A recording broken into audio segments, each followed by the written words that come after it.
Hello everyone, আজ সকাল সকাল বেরিয়ে পড়লাম নৈহাটির বড়মার দর্শনের উদ্দেশ্যে। বড়মার পুজোর সময় ভোগ বিতরণের দিন কিভাবে যাব, কোথায় থাকবো, সমস্তটাই রয়েছে এই ভিডিওতে। শেষ পর্যন্ত দেখো, আশা করি ভালো লাগবে। আমার সাথে রয়েছে পূজা। আমাদের বাড়ির কাছাকাছি যেহেতু ব্রেসব্রিজ স্টেশন, তাই এখান থেকে 7:30-এর ডিরেক্ট নৈহাটির ট্রেনে আমরা চড়েছিলাম। যারা সরাসরি ট্রেন পাবেন না তারা প্রথমে শিয়ালদা চলে আসুন, ওখান থেকে নৈহাটিগামী যে কোনো ট্রেনে চলে আসতে পারবেন। আমাদের ট্রেন 4 নম্বর প্ল্যাটফর্মে ঢুকেছিল। এই 4 নম্বর প্ল্যাটফর্ম থেকে আমাদের যেতে হবে 1 নম্বর প্ল্যাটফর্মে। 1 নম্বর প্ল্যাটফর্মের এন্ট্রি গেট দিয়ে বেরোলে বড়মার মন্দির খুবই সহজে আমরা পৌঁছে যেতে পারবো। বেরোলেই আমাদের প্রথমে যেটা চোখে পড়বে সেটা হচ্ছে মিও আমরের দোকান।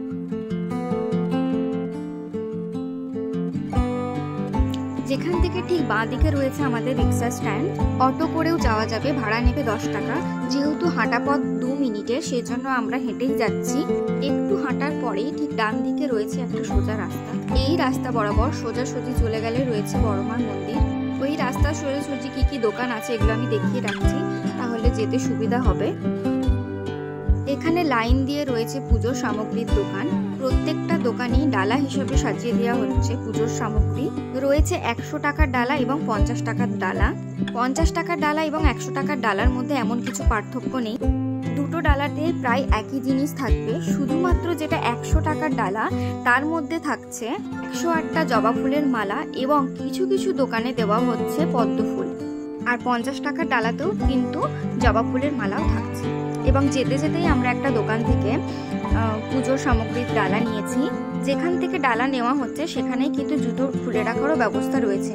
আমরা প্রথমবার গেছি বলে অনেক দূরেই আমরা খুলে হেঁটে হেঁটে যাচ্ছি। আর সেদিন ভীষণ গরম ছিল, তার জন্য একটু হাঁটার পরে আমাদের এরকম অবস্থা।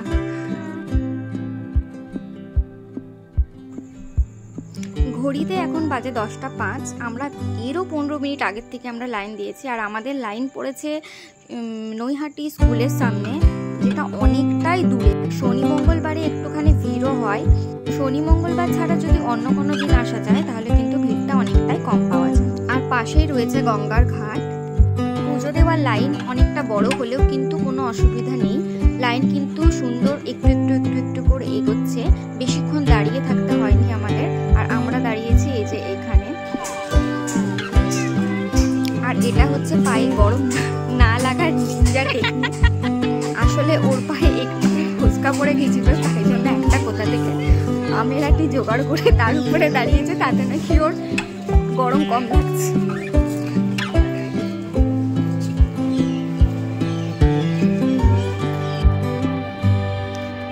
প্রায় প্রত্যেকটা জায়গাতেই পুজোর সামগ্রীর দোকান রয়েছে।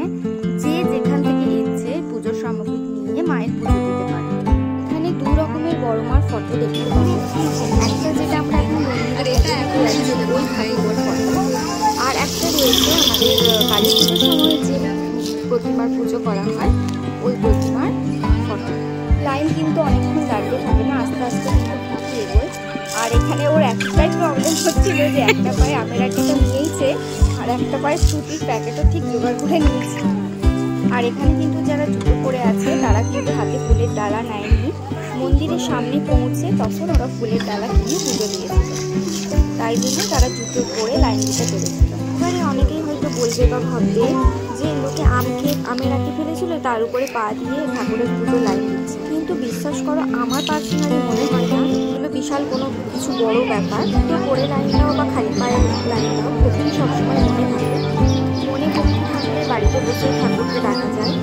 আর আগে শুনে নাও এই লোকটি কি বলছে। যারা বড়মার এখানে প্রায়শই আসে তারা এই লোকটি চিনতে পারে।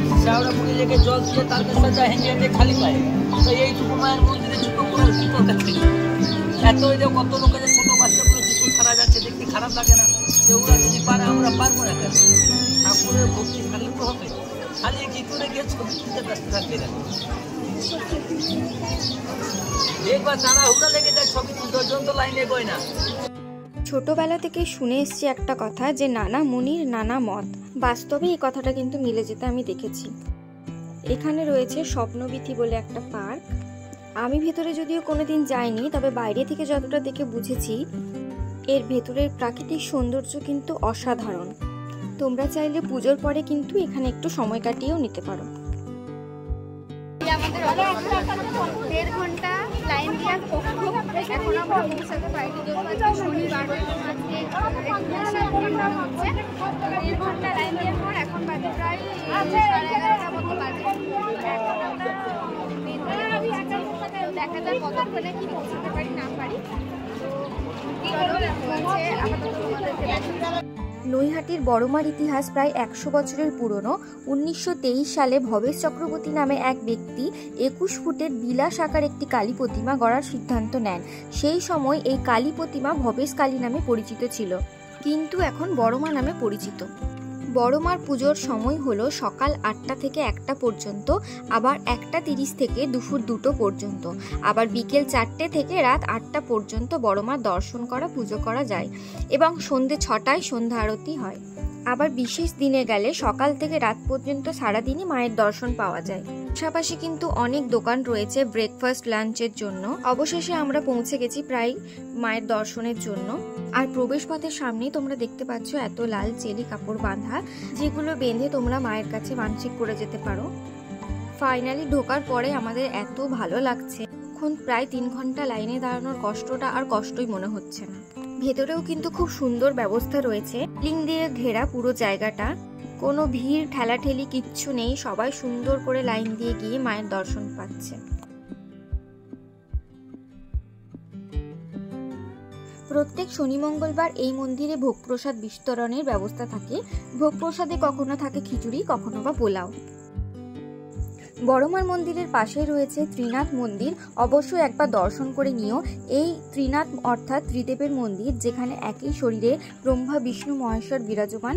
এটিও কিন্তু একটি প্রাচীন মন্দির। এরপর আমরা চলে গেছিলাম লাঞ্চের জন্য। যেহেতু প্রায়শই আমরা এখানে আসি না, ইচ্ছে ছিল রাজ কেবিনে খাওয়ার, তাই আমরা রাজ কেবিনের নিউ আউটলেটে পৌঁছে গেছিলাম। খুব সুন্দর অ্যাম্বিয়েন্সের একটা রেস্টুরেন্ট। অ্যাজ এ ওয়েলকাম স্ন্যাক্সে আমাদের দেওয়া হয়েছিল পাপড়ের চাটনি। আমরা 2টো থালি অর্ডার করেছিলাম, একটা ভেজ থালি, একটা চিকেন থালি। দুজনেরই প্রায় সেম মেনু ছিল, আর খাবারের প্রত্যেকটা টেস্টই কিন্তু খুবই সুন্দর ছিল।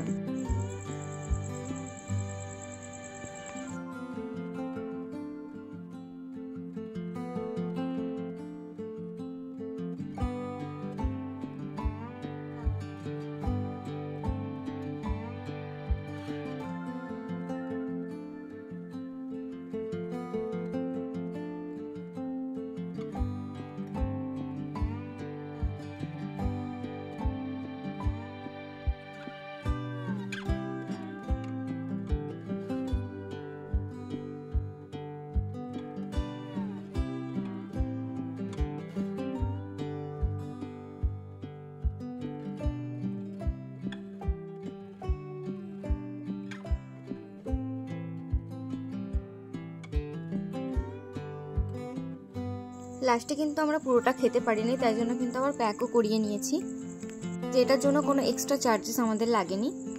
কোল্ড ড্রিঙ্কসও কিন্তু আমাদের থালির সাথে ইনক্লুড ছিল, আমরা কিন্তু আলাদা করে কোল্ড ড্রিঙ্কস অর্ডার করিনি। মোটামুটি আমরা একটা রিজনেবল প্রাইসে খুব ভালো পেট ভরে খুব সুন্দর ভালো টেস্টি খাবার খেয়েছি।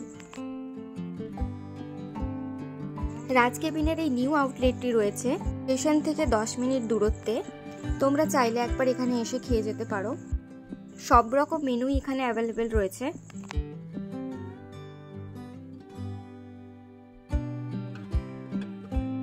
এরপর আমরা চলে যাচ্ছি আমাদের বাড়ির উদ্দেশ্যে। পুজো দেওয়া শেষ, খাওয়া দাওয়া শেষ, এবারে বাড়ি যাওয়ার পালা। আমরা বসে আছি নৈহাটি স্টেশনে 6 নম্বর প্ল্যাটফর্মে, যেখানে আমাদের ট্রেন আসবে। ভিডিওটা কেমন লাগলো অবশ্যই জানিও। লাস্ট পর্যন্ত ভিডিওটা দেখার জন্য অবশ্যই থ্যাংক ইউ সো মাচ। ভিডিওটা ভালো লাগলে লাইক সাবস্ক্রাইব অবশ্যই করে দিও। আর একজন এখানে মনের আনন্দে বকবক করেই যাচ্ছে।